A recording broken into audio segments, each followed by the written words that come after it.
Oh, there's one person on the left.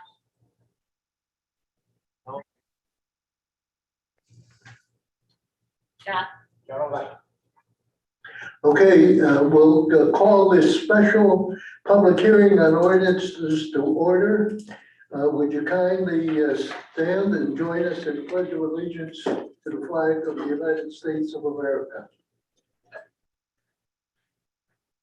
I pledge Allegiance to the flag of the United States of America, and to the republic for which it stands, one nation, under God, indivisible, with liberty and justice for all.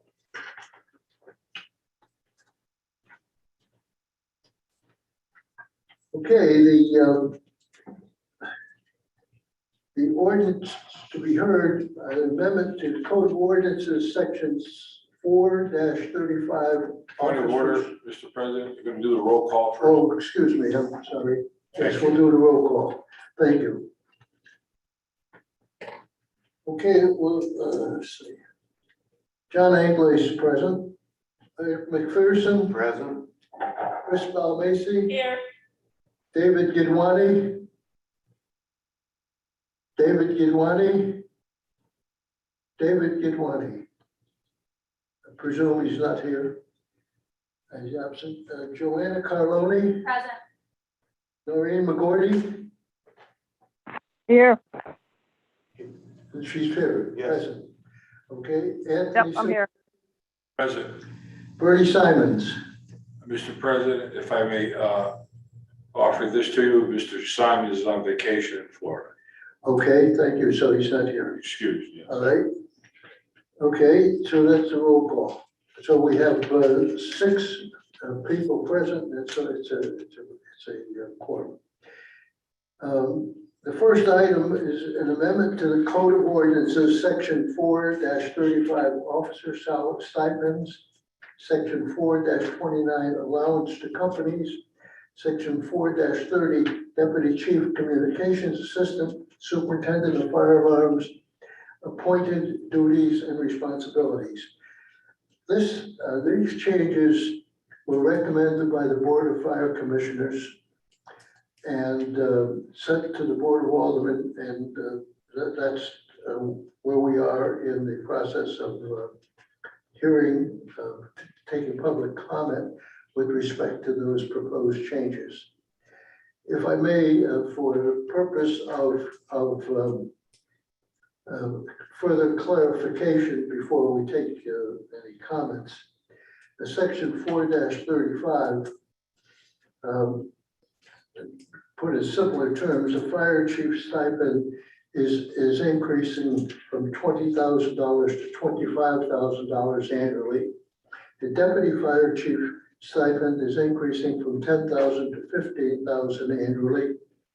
The assistant fire chiefs, there's more than one, are increasing from $7,500 to $10,000 annually. The custodians, I believe there's 4, their stipend is increasing from $5,000 to $6,500 annually. The quartermaster stipend, and we're limiting that position. The recruitment officer, they're eliminating that position. The director of training, they're eliminating that position. And training assistants, there are 4, they're eliminating those positions. Excuse me, John. Did you say fire prevention coordinator? Was I just not listening? Yeah. Oh, okay. Who answered that? No, I didn't say fire prevention coordinator, but that I believe that position is also being eliminated. Oh. We're doing nothing with it right now. Okay. We're leaving it as it is. It's not referenced. It's not for action. The second part of this is section 4-29, which is the allowance to companies. And that's an annual allowance to companies. That's going from $1,500 to $2,000 annually. And the third part of this is section 4-30. The deputy chief communications and the assistant superintendent of fire alarms were eliminating both of those positions. So that is what we're doing, and we'll now take public comment on, with respect to all those proposals. Is there anyone that wishes to be heard? Is there anyone that wishes to be heard?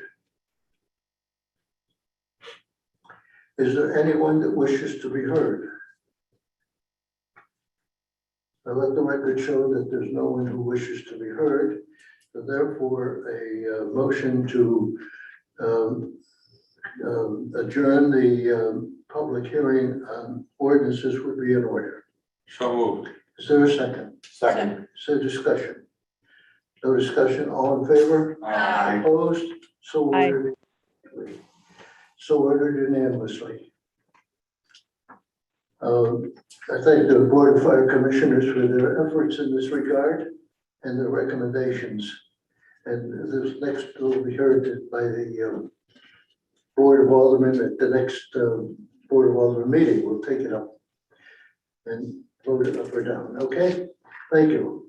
Now we'll commence, if we can curtail the public hearing, and now we'll start the Finance Committee meeting. All right. Since we've already pledged allegiance to the flag earlier, we'll dispense with that. And the only item we have on the budget, on the agenda, is the monthly budget review. And in effect, we're taking the August 17, 2021 run, and we'll be going through that as some questions. I don't want to dominate this. The chairman of the Finance Committee is Joanna Carloni. So Joanna, permit me to turn this over to you before I get carried away. Thank you. Easy to do, isn't it? That's easy for you to do. Go ahead, you take it. I don't.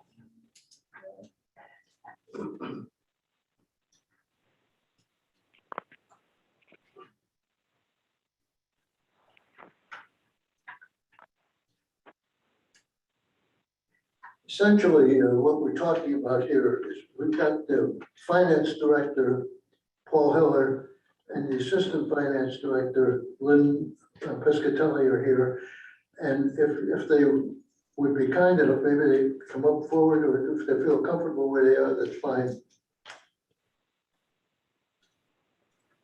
So let's just go through the pages and see if there's any questions. Just flip through the pages quickly. Man, That's fine, thank you.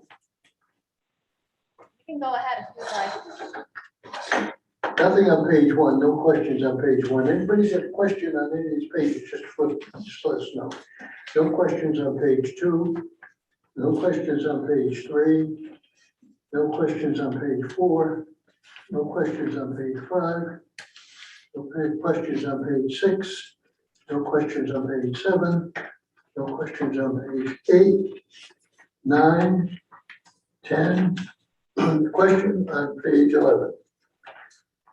Under EMS Commission, there's a CMed, line item 2100, 513-01-39 CMed communication system. It shows an overdraft of $75,700. Could you explain that? Basically, the fee for the CMed system was increased after the budget was proposed and adopted. Purchase order has been issued for the total amount billed for this of $115,520. You can see there. 50% of that was paid last month. And at some point in the next 4 months, we should probably look at some type of transfer, whether it comes from contingency or other funds that might be available. But we are going to, we're going to be short in that account. Why was CMed communication systems not anticipated Why didn't we anticipate that? What happened to? It came from the, well, Maureen, are you on? Yeah, I can speak to that. I don't have the papers in front of me, so just bear with me. I'll try my best to answer the questions. So during the budget process, the EMS Commission was having difficulty meeting, and then the mayor changed the commissioners. And so there was a transition there, and the timing just didn't line up with the budget deadline. So the budget was submitted late. That's the skinny of it. As far as numbers again, I don't have it in front of me. Are you saying that the CMed bill went up by $75,000? That sounds like a lot of money. What the budget shows, the budget run shows is that we encumbered $115,520 since we set the budget, and that $75,700 is overdrawn. So this begs the question: what was the original revised total budget? The revised total budget on that particular line item was $97,580. And really, at the end of the day, we're not going to be short 75,000. We're going to be short more like 18,000, roughly. How much? Paul, what is the, one second. Paul, what is, if you have the budget in front of you, what did the EMS Commission ask for an increase for CMed? What's the dollar amount? I don't have, the only thing I have here, Noreen, is the Budget run. Budget run, the adopted budget. I don't have the original request from. Okay. Yeah, so the 75,000, and I'm concerned because that number, I don't know, that's pretty large. So 5,000 is not going to be a valid number. The 75,000 is a combination of the encumbrance that's on there, what's been spent to date. If you add those together and then deduct the 97,580. I think we need a more comprehensive explanation of what changed the original budget and what those encumbrances were for. So maybe what you could do is write us an email when you get back and check out and explain it so that we understand what's going on. And then we'll just, if we need to make any changes, we can. I think, you can anticipate a request in the neighborhood of 18,000. It's gonna drop from 75 to 18. 18. It looks like you have an encumbrance of 115,000, but when they expended the 57, it doesn't look like it reduced the encumbrance. So you're double counting the 57,000. Okay, so So it's you really really going to just, be more like if you take Yeah, I think if you take what we've already paid them, which was half of their fee. I think we need a further explanation of this. Prepare something in writing for us.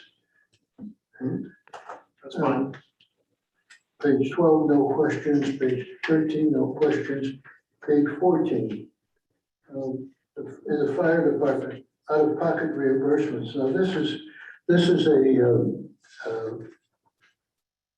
we budgeted for $3,000. And I'm sorry, we budgeted for $1. So that's an account that the same thing happened last year. yeah, it's timing. And we agreed last year that rather than budgeting, which you didn't know the exact amount of out-of-pocket expenses, that this was a reasonable and not excessive amount of money that we were paying out, so that as long as we'll run it as an overdraft. It's really a timing issue. It's a holding account so rather than paying somebody and having it look like they're getting earnings and being taxed on something they've already been taxed on, it's reimbursing something they've already spent. we put it into this account and then we'll take it back out of this account and it'll go against the proper expenditure account. So at the end of the day, this account will be zero. Okay, that's great. So this will be a zero balance.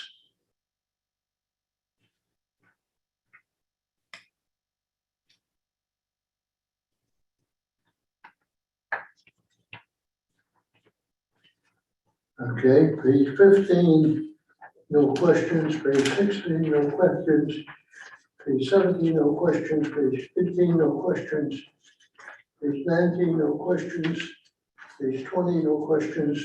Majority of these, page 21. The Board of Education, just want to note that we're still carrying this year, as we did last year, the payroll account, and that was agreed between the Board of Education, the city, to continue that, to allow the Board of Education an easier method of tracking this account, this payroll account. So we're in effect, it's not part of our budget, but we're working with the Board of Education in cooperation to make this an easy tracking system for them. Correct. And I think that's the explanation. Does that also cut down a fee from another company, you know, doing extra payroll? It's just a reconciliation That's right. breakout, Okay. So just it is. for them to be able to reconcile easier. Thank you. Page 22, under debt service. Under debt service account number 001 4500 911 70-22. It's titled "No Longer Needed," and there's an overdraft of $270,520. It should be in the 7010 account. That payment should be in the 7010 account. It's been moved. So this should be up here. Correct. So you'll make that correction next. Already did. It's already done. It's been made. So it'll be reflected in our report for next year, next month. That's correct. Thank you. 23, no questions. Page 24, no questions. Page 25, assessor. Under the professional services account, there's an overdraft of $370,000. Again, that's a bookkeeping entry. If you look at revaluation, the payment was made, $42,075 was made as the first payment to the revaluation firm. Second payment is being processed this week. And it should have been, instead of professional services, should have been in account 3008 revaluation services, which has a balance of $385,000. So that 370 was charged to the wrong account? Yeah, the PO was The created. wrong. encumbrance was put into the wrong account. We've written a new purchase order as of this week. And that account stays at 15,000 for the professional services. And the $42,075 So- payment was taken out of revaluation services. So you'll straighten this out in the next budget run, we'll reflect it accordingly. It's been straightened out, and there's another payment in process for 45,000, which will probably continue, that type of payment will continue over the next 3 or 4 months, because the revaluation is in full steam right now, and evaluations are based as of October 1st. And we'll probably be sending them out just after Thanksgiving. Good. Page 24, no questions. Page 26, no questions. 25, no questions. I'll go in reverse and just keep you all on your toes. Page 27, under miscellaneous, the account client analysis / bank charge. That's the same situation that we had last year that was discussed quite in detail. And that we used to pick up interest charges from the bank, and we don't anymore. Sometimes we do, but these are bank charges, and the result from return checks from checks that went bad and that sort of thing. So this is going to be, this account, we can expect this to be erratic and all over the lot. But it won't be, it's manageable. We understand it and we'll deal with it come the end of the year as we did last year. All right, I answered my own question. Did I do a good job? You did, very good. Page 28, no questions. Page 29, no questions. Page 30, no questions. And I think it's dinner time, Joanna. To adjourn the meeting? I might tell you, Joanna, you were sensational. Thank you. Now I know. All right. You're gonna, She did. So we'll make a motion to adjourn the meeting? Anthony, So moved. second. Any discussion? Oh, and one, before we adjourn, just one other observation. Paul, just comment, if you will. I didn't have any questions on the revenue side, but was there anything unusual about the revenue side? Nothing unusual, but I think there's two budget lines on the revenue side, which we have what I'll call a known shortfall right now. On the first page on the educational cost sharing grant, 6,851,000, What numbers? which is what the state will give us. Last year, the Board of Education did not file for the 2% return. What account is that? What's that? What account is that? 321-11-00, 6,851,000. Okay, This year, the Board of Education did file for those returns, and they will get out of that directly our first payment, which we would anticipate receiving at the end of October, will be, which would be 25% of this amount, will be short by roughly 100. Doing this in my head, about 138,000, 137,000 short. So we will be short in that account by 138,000. The 138,000 goes directly to the Board of Education under state statute. And they did file. They've done that in the past. They didn't do it last year, past fiscal year. The only other town that we've been able to identify in the state that has done this recently is the city of Norwalk. Has also done that to get the 2%. It's we don't find out about it. They have to file by the end of June. They filed at the end of June.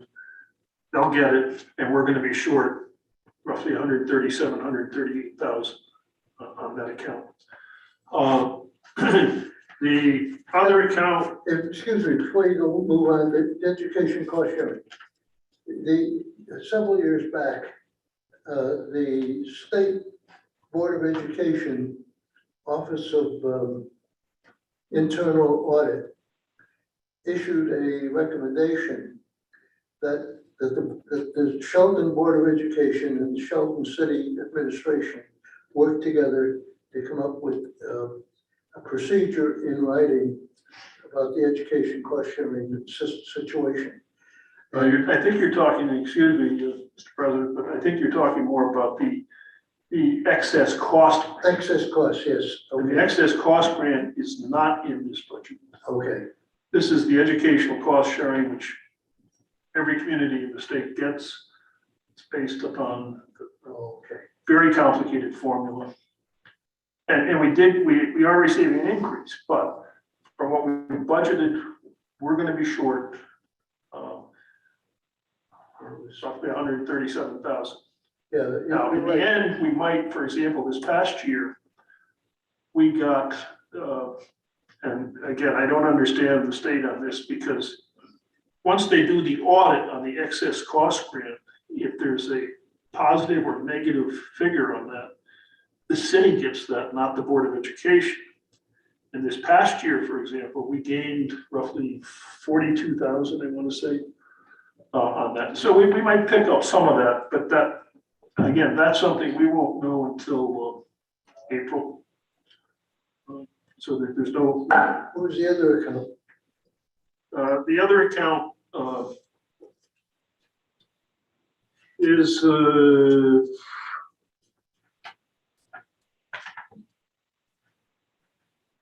what it basically is, we put in the budget Which account number?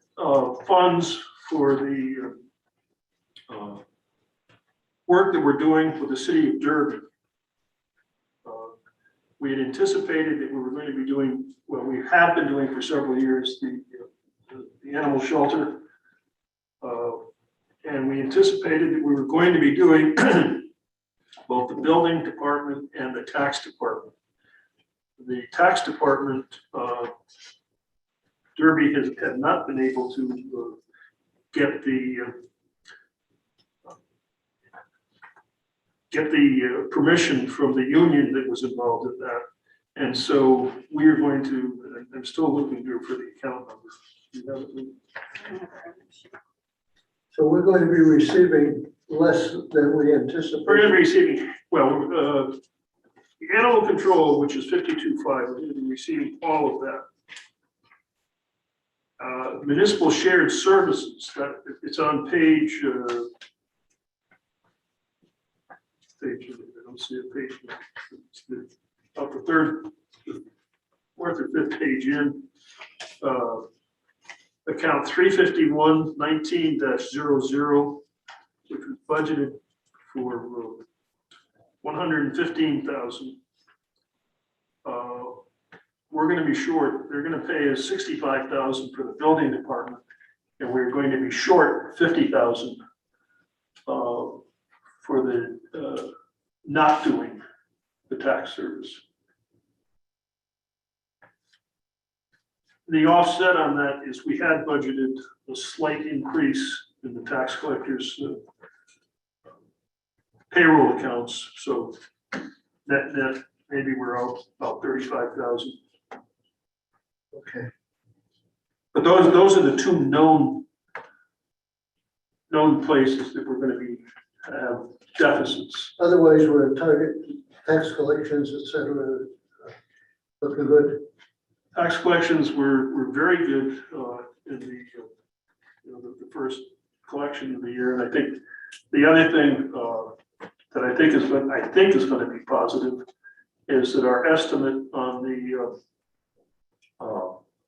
supplemental motor vehicles, which we estimated about a 5% increase in new cars and in value of cars, is going to be significantly higher than 5% because the cost of used cars and the value of cars has risen dramatically. And so I think, I would guess that the two areas that we've got a hole in, we're going to pick up on automobile taxes.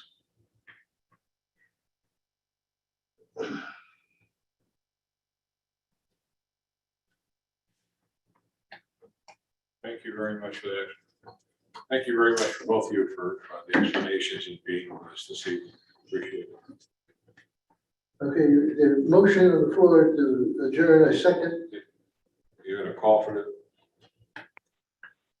Second, it's been second. I second. It's already been seconded. Any discussion? All in favor? Aye. Aye.